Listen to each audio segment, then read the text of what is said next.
So, early on in their life, when they're young, it might take 45 minutes to get those pants on, but spend those 45 minutes with them Mhm. because anything they can learn to do on their own is going to help them.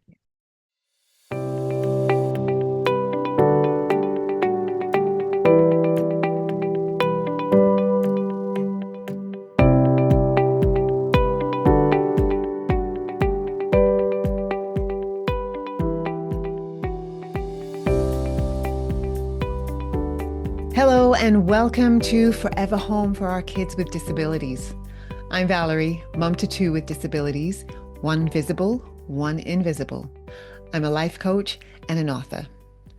This space has been created to help you navigate the journey of creating a secure, sustainable forever home for your child. We'll chat with parents on this path, realtors, financial planners, and other experts who can make the process easier. Why am I so passionate about this? Because seeing my eldest thrive living independent of us was a gift I didn't always know I could give. I want you to have the opportunity to explore giving that gift to your child. I'm so glad you're here. I'm Valerie, your podcast host, mom to two with disabilities, one visible, one invisible. I'm so thrilled to welcome back my guest for today. Dr. Molly Sullivan Denny worked at the Rise School of Dallas as a lead teacher from 2000 to 2007 and was the educational coordinator from 2006 to 2009. Dr. Denny was awarded Outstanding Educator of the Year by the Down Syndrome Guild of Dallas in 2004. She has been a contributing author for a book on public school reform titled Yes, We Can: Improving Urban Schools Through Innovative Education Reform, and was the special interest author for the Tex Arcana Parenting Magazine.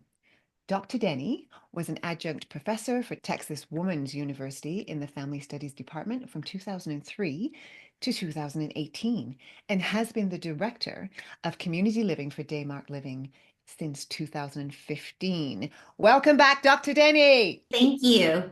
You're so welcome. I'm just so excited about having another conversation with you. I'm just so excited you've been able to come back. Thank you. Thank you for having me. We started talking last time and didn't even really get to everything we needed to. So thanks for having me back on. You're welcome. So, Dr. Danny has been a previous guest on this show, and the conversation just warranted more conversation. So, in the previous episode, we discussed Dr. Denny's early experiences in how she became connected with children with disabilities and how she then transitioned over time to becoming the director of Daymark Living and how she enjoys working with families and with the residents. Yeah. So, we talked about the importance of early intervention, friendships through school, and how to facilitate that continuing. Dr. Denny shared about how Daymark Living came into being through a gentleman who wanted to build a neighborhood for his son. I learned about the program at Daymark and how the premise is to provide programming to build resident independence with a focus on daily living skills.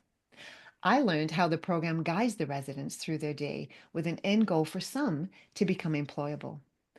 We talked about the evolution of living arrangements for people with disabilities and how we've come to a place of having people with disabilities live with their peer group and how that is becoming more common. We also talked about family dynamics of letting go and the fact that we all need purpose. So, Dr. Denny, one of the things we didn't get to the last time we were talking was who should be involved in the decisions regarding living plans for the child with disabilities.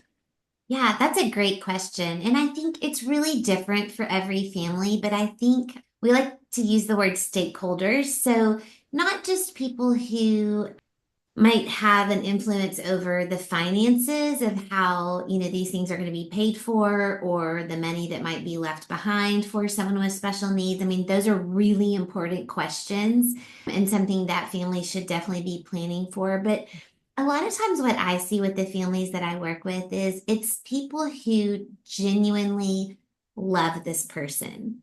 So obviously guardians, Mhm. mom, dad, siblings a lot of times are involved in these kinds of situations.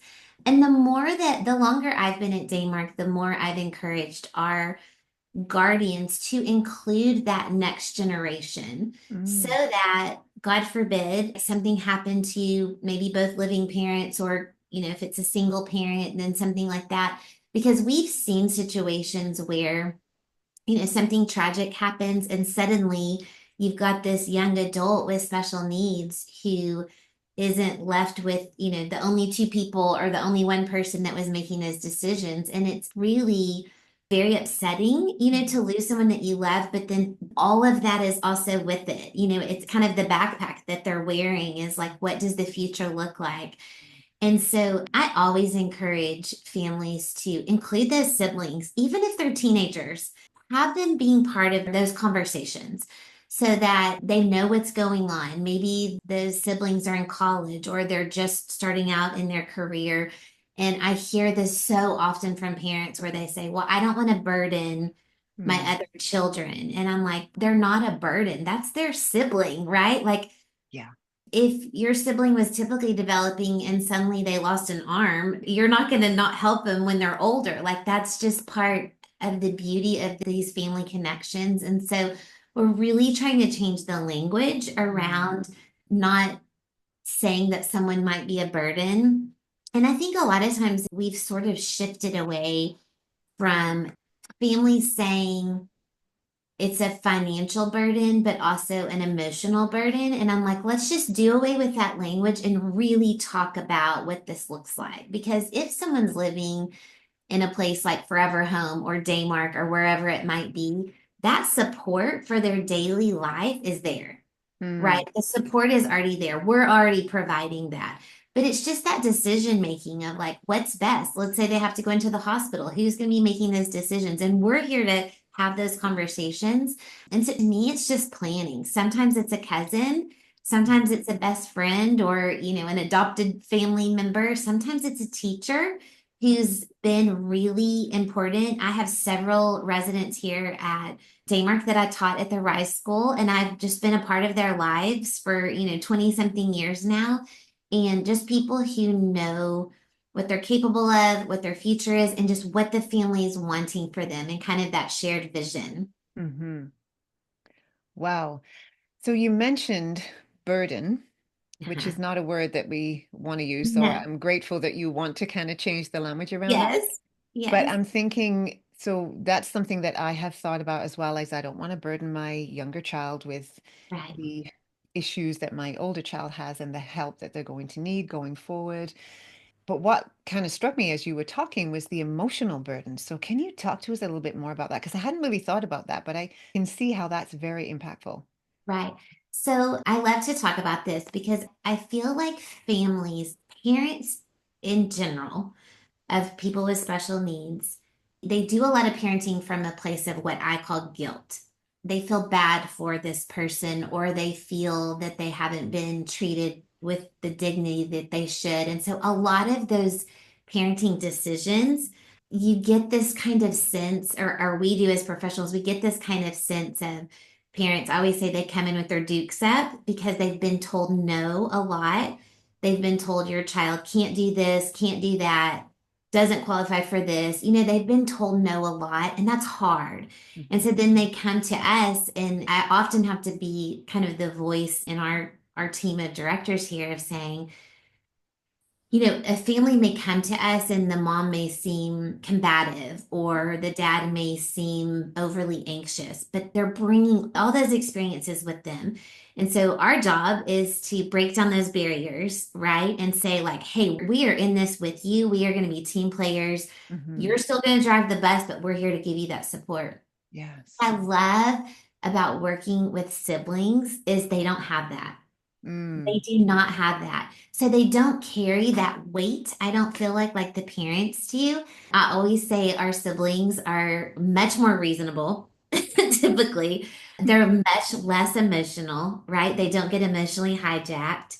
And they just kind of come to us as like, hey, this is my brother. He has Down syndrome. He's pretty cool. Like we had a fun life growing up, and I'm excited that he has these opportunities now. Or, this is my sister. she had a birth injury. It was kind of hard to have a sister in our home who had therapists in and out all the time. Like they have all these experiences. And I always say it's kind of like mashed into the potatoes. It's not like really talked about. It's just part of what happens in a family, and they don't know any different because that was their family of origin. And so I love working with siblings. We have a few residents here whose cousins have become their guardians and stuff like that. And they're just easy to work with because they're very realistic. And like I said, they don't come with all those emotions that I think a lot of times as parents we carry. Oh, good point. Good point. It's not something I'm just sitting here as a parent thinking, oh, yeah, that would be me. But I don't think we realize how much baggage we're carrying. Like, really? Yeah, And yeah, yes, you hear no a lot. Everything is a fight. Everything is a fight when it yes, comes down to, medical aspects, educational aspects, yeah, financial aspects. Everything is a fight. So you get used to putting up that armor. yes. Yeah, so I'm just kind of thinking as I'm talking here right now, just being able to kind of let that go a little bit when we're coming Right. into new situations. And Mhm. I find I have said this, I don't like who I'm becoming because I've had to fight, because I've been Yes. in, seems like a war zone pretty much all Hmm. of my children's lives. Hmm. So, wow, yes, that is landing Yeah. for me. It's just true. And it's hard. I mean, I'm a mother myself, and I think we, especially as mothers or as primary caregivers, we carry a lot for our kids emotionally. And so then when you have a kid with special needs, and a lot of that, I think that language around that, I don't want this to be a burden for my other child, and we're trying to do away with that. But I feel like a lot of that is the mom saying, I don't want this emotional baggage I'm carrying. I don't want to pass that to my typical child or my typical adult child. But what I see working with them is they just don't have it. They're there for whatever and they don't know any different, and they haven't maybe been told all the no's that the parents have. So no fault of the parents, right? For the feelings that they have against, in the institutions because it's been a challenge. Even those insurance phone calls and I mean the littlest things, none of it seems easy. Hmm. Yeah. You just hit the nail on the head, I think, Molly, the fact that the emotional burden that we as parents carry, especially mothers, please don't feel that I'm No. bringing it down on the fathers that they don't feel it. But from a mother perspective, we Mhm. do carry, it's huge, this emotional baggage that we carry. And so you're so right. I hadn't thought of it that way, but you're so right that we just don't want to pass that on. But Mhm. I appreciate your insight. And because you're from the outside, kind of looking in into family situations, you can see it more objectively. So thank you for bringing that to the Yeah. fore in the fact that, moms are carrying this emotional baggage. The siblings don't have it. As you Mhm. say, this is my life. This is how it's been. This is how it is. And so they don't come with anything preconceived. They just come for solutions, right? And they're Yeah. just happy to help. And they love this person. I mean, this person is, part of their childhood experiences. And I think even if you talk to pretty young children who have siblings that have some kind of special need, they think it's cool. They think it's fun that they get to go in the rides first at Disney and they get to sit in the front row and they get to, there's some perks that come along with that in families. And so I think they very much see that in those kind of shared experiences of the way that their life was. And I think, anytime you have a child who has a lot of medical issues or, is fragile medically, those things can be challenging, but I don't think the siblings carry it the way that the parents do. So they come into adulthood just with these kind of open arms and a thankful heart, right, for the things that they can do. And then, as parents, I think we can just kind of carry that burden and then let the siblings just enjoy their lives. Absolutely. Love that. So parents, guardians, family members that want to be involved Yes, and show an interest and a lot of love for the person with a disability, friends, these are yes, people that can be involved in the decision regarding right. the future. Yeah. Yes, and one other thing, we have a few residents who were in some sort of accident, right? Like a traumatic brain injury due to a car wreck, or, there's lots of accidents that happen that may change the trajectory of someone's life. And a lot of times, if there's a court case involved, they will appoint someone as like the guardians are still decision makers, but as far as the financial piece of that, if there's some sort of settlement, they will appoint a third party person.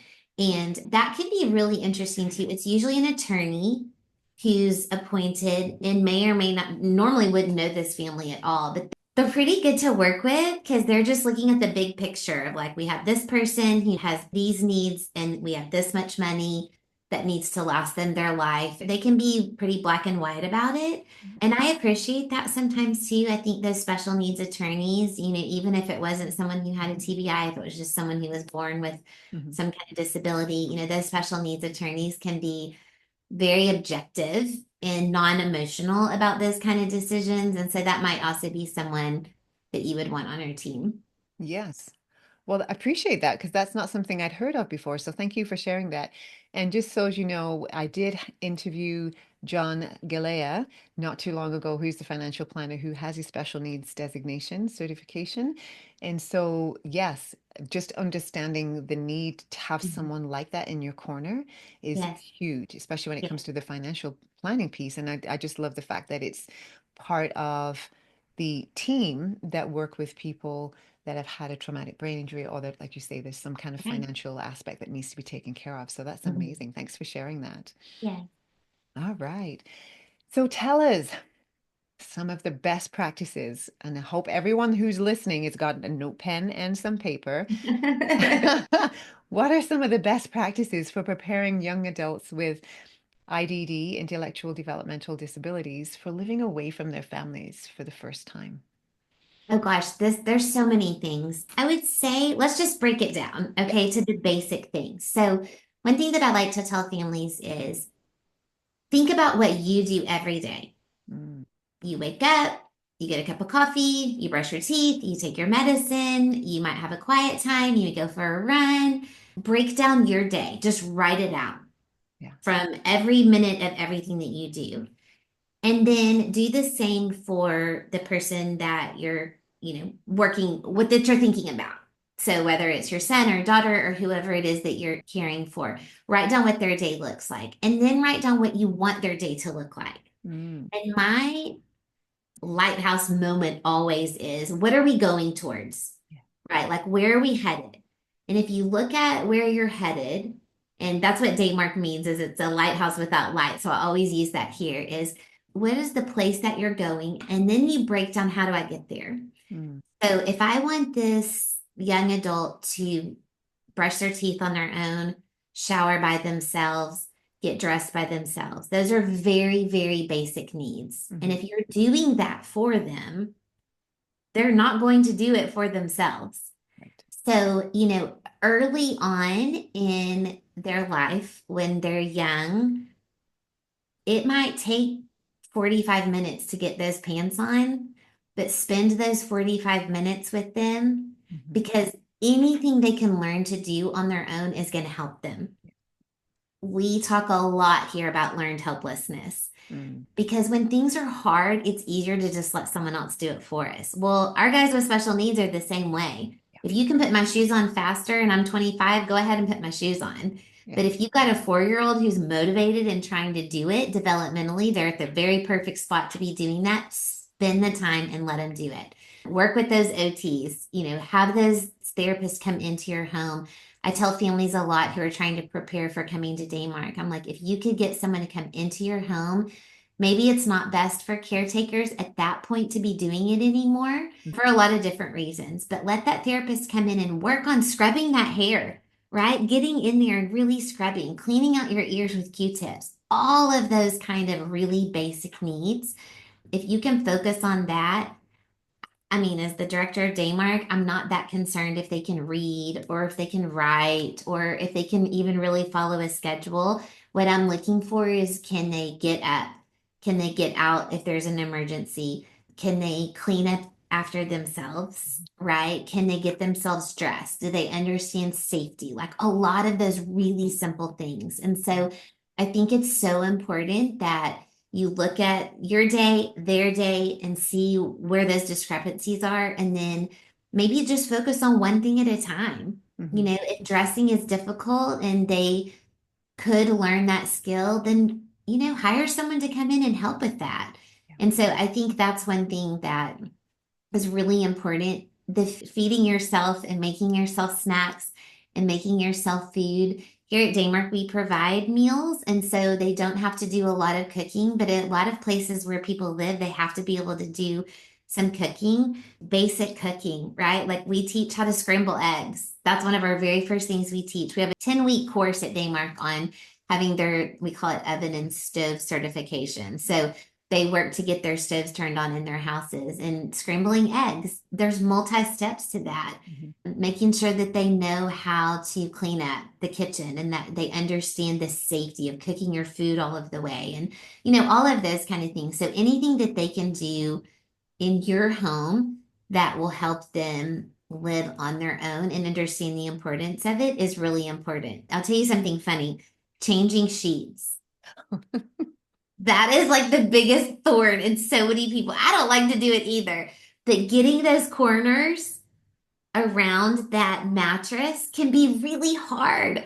And so just working on some of those skills of, you really need to wash your sheets every 2 weeks. Getting on a routine of doing those kind of things can be really, really helpful. Hmm. Wow.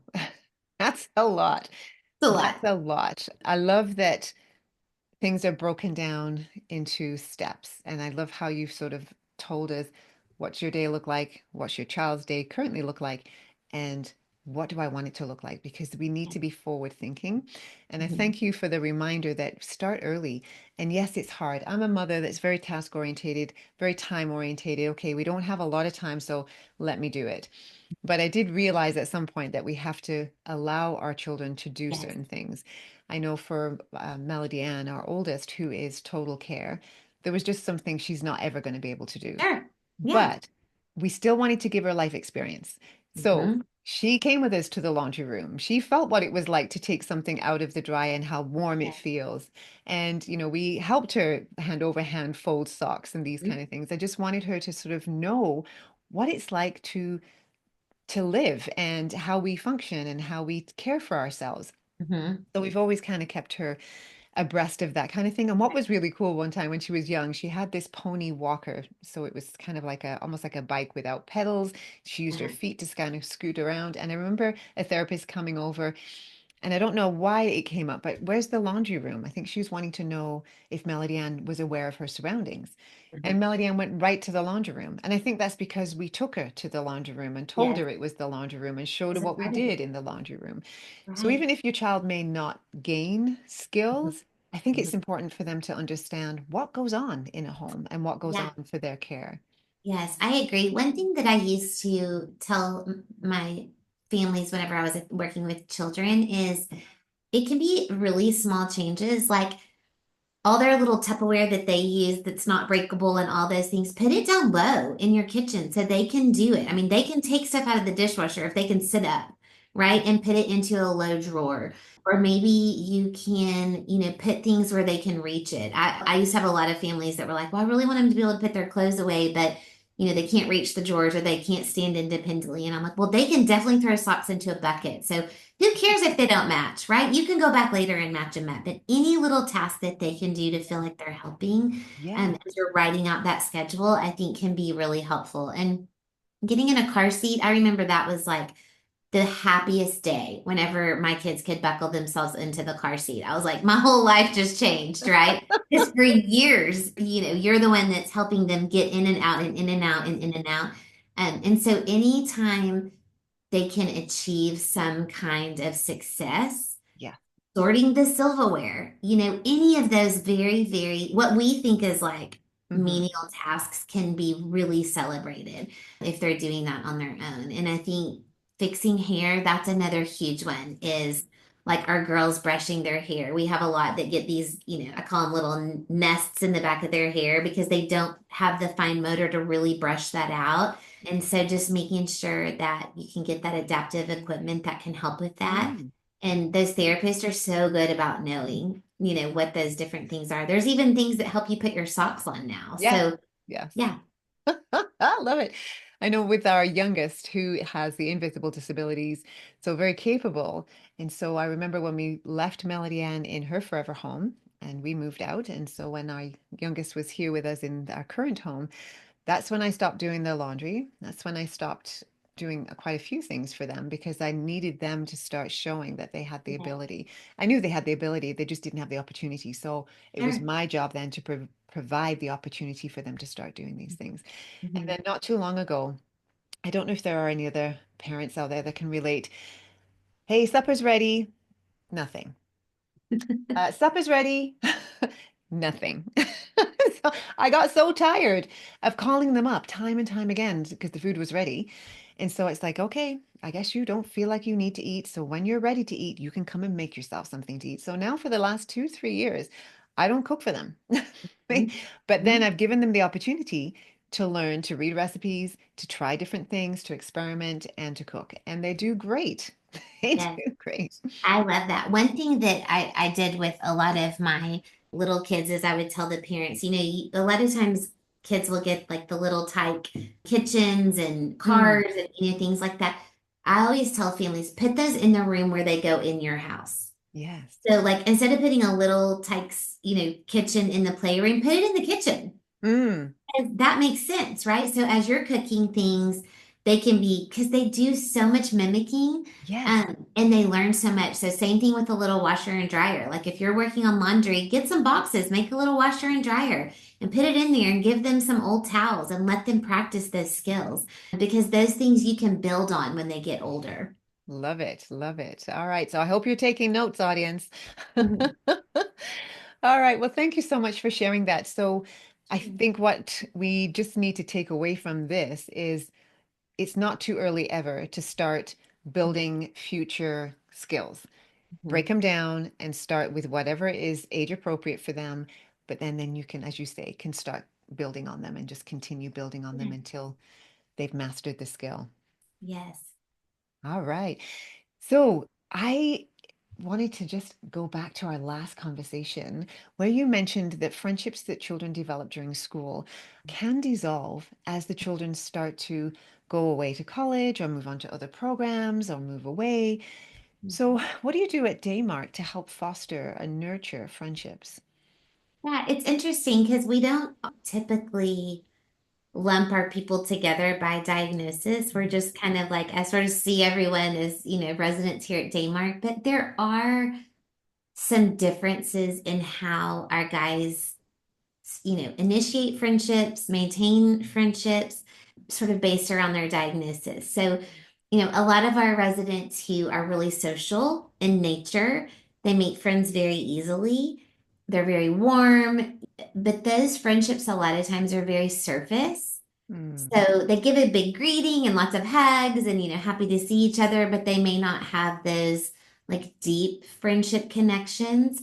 And they seem to be fine with that. So sort of like the social butterflies, they're friends with everyone. They make all their little stops during the day and, spread their love and sunshine on everyone. And it's wonderful. I do have quite a few residents here who are on the autism spectrum. And a lot of them really desire those deep connections. They just don't know how to get there. mm, But it is so beautiful when they find that one friend. And a lot of times their circle's very small. They don't need a whole lot of friends. They're fine with just having one or two people that they can talk with. A lot of what we do here at Daymark is we set up those kind of more intimate conversations and we model it. So I might have, Melanie and Valerie, we're going to sit down today and we're going to talk about what it felt like in our homes growing up. And mm. so I might facilitate that conversation. We do something on Fridays here called Lunch Bunch, where we take a group out to lunch. And so I'll be sort of the conversation starter, and then I will back away and let them, once they learn about each other and they have a connection, a lot of times they can kind of take it from there. But starting that first hurdle can be really hard. So what I noticed when we first started doing this is that I would take a group of 5 or 6 to lunch and they would all look at me because I was carrying that conversation. Yes. And so I've started to really challenge them. I'll say, like, Molly, tell Valerie where you grew up. And that takes me out of it, right? So Mm-hmm. I'm giving them the tools, but then having them work on those kind of things. And over time, if they have enough connections, that will start the form of a friendship. Another thing that we see a lot of here is we have lots of miscommunications. Mm. And it's because of the struggles with language and understanding what someone is trying to say or their body language. I'll give you an example. I have a gentleman here who he looks like he's mad because he carries his eyebrows kind of in this downward position. And so when you're talking to him, you're like, oh my gosh, he's so upset with me, because he will make that face and he's lovely and very easy to get along with. But when he first moved in, everyone was like, "Ooh, we're kind of scared of him. He looks angry all the time." Mm-hmm. So we really had to work on them getting to know him because I could say all day, he's very nice, he's very friendly. But until they had those experiences, they were a little off put by that. And so that was something that we're always trying to teach is they have to have their own experiences with those people, but we probably have to be the ones to facilitate and set up the environment so that they can have that success. Our guys are pretty quick to forgive each other, Mm. because they typically have just really tender hearts. And a lot of times, if I say, maybe you misunderstood that, or maybe you was just having a bad day, or maybe something else happened that you don't know and understand. Just helping them kind of think through, maybe I also had a bad day and snapped at someone, or maybe, my mom made me upset on the phone and now I'm mad at you. There's so many different scenarios, but just kind of breaking down those social walls for them and helping them see other people's perspectives. Our guys are not great at that. They tend to be a little egocentric. And I think, it's not because they want to be that way. It's just that they haven't grown out of that developmental stage yet. And so when you're living away from your family, it can't be all about you anymore because now there's 135 people here who have IDD.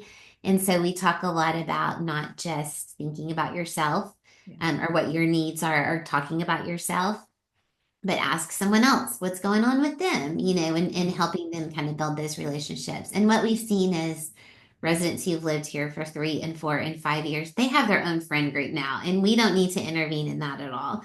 They work things out with each other. We have a lot of classes on conflict resolution and things like that. And so, yeah, it's fun to watch it grow, maybe not knowing anyone when they get here, not having any friends, to then having a peer group of people who they can relate to. Yeah, cool. So, Molly, when you facilitate like the lunch group, do you choose, Hmm. like intentionally choose who goes to lunch?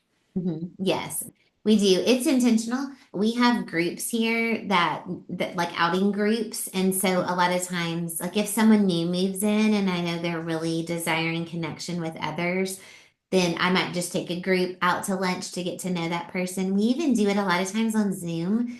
So if I know someone's coming in who's really worried about making friends or really lacking that in their life, a lot of times that's the main reason they want to live here is because they're missing that social connection. Mm. And I'll start having someone come in my office and we'll do a Zoom call and just let them talk to each other so that when that person gets here, they already have a couple familiar faces. So, yeah, I think it's important to be the in between as long as they need you to. And then, like I said, kind of back away. Yeah, love it. Thank you so much for sharing that because there's so much richness in what you've just said as far as building friendships for your child and Mhm. then helping them grow and nurture them and then being able to Yes, back off and just let your children take off. It yes, must be just such a wonderful feeling when you see them fly and the yes. friendships are developing and they're kind of connecting and doing stuff together. I love that. Yes, it's funny because I was the manager this weekend, and so we call it DOD, so director on duty. And we trade off weekends, and so on Friday I was happened to be in town, and I was like, I'm just gonna pop by Daymark. It was about 9 o'clock in the evening, and so I popped by, and there was a group of about 10 residents on our back porch, which is beautiful. The weather's nice here, Hmm. and I said, because curfew's 10 to be in their cottages. So I was like, what are you guys doing? Like, it's 9 o'clock, and they were like, oh, we're just hanging out. They had music going, and a couple of them were playing cards. And it warmed my heart because I'm like, That's exactly what people in their 20s and 30s and 40s, Yeah. desire is those connections.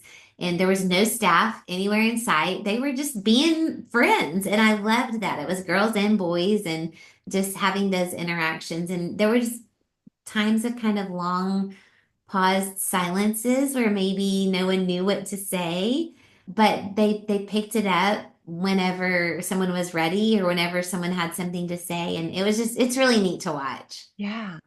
Oh, how beautiful is that? And just that they have the opportunity to create that themselves and they took the initiative to do it. Yeah. And yeah, and sometimes when you're in company, it's just nice not to have to say anything. Right. Just be with Yes. your own thoughts, but just know that there's somebody near you. Yes. So I love that. Oh, that's amazing. Thank you for sharing that story. Sure. All right, so before we conclude, Molly, do you have any pearls of wisdom? I always ask my guests if they have something that they would like to share with our audience.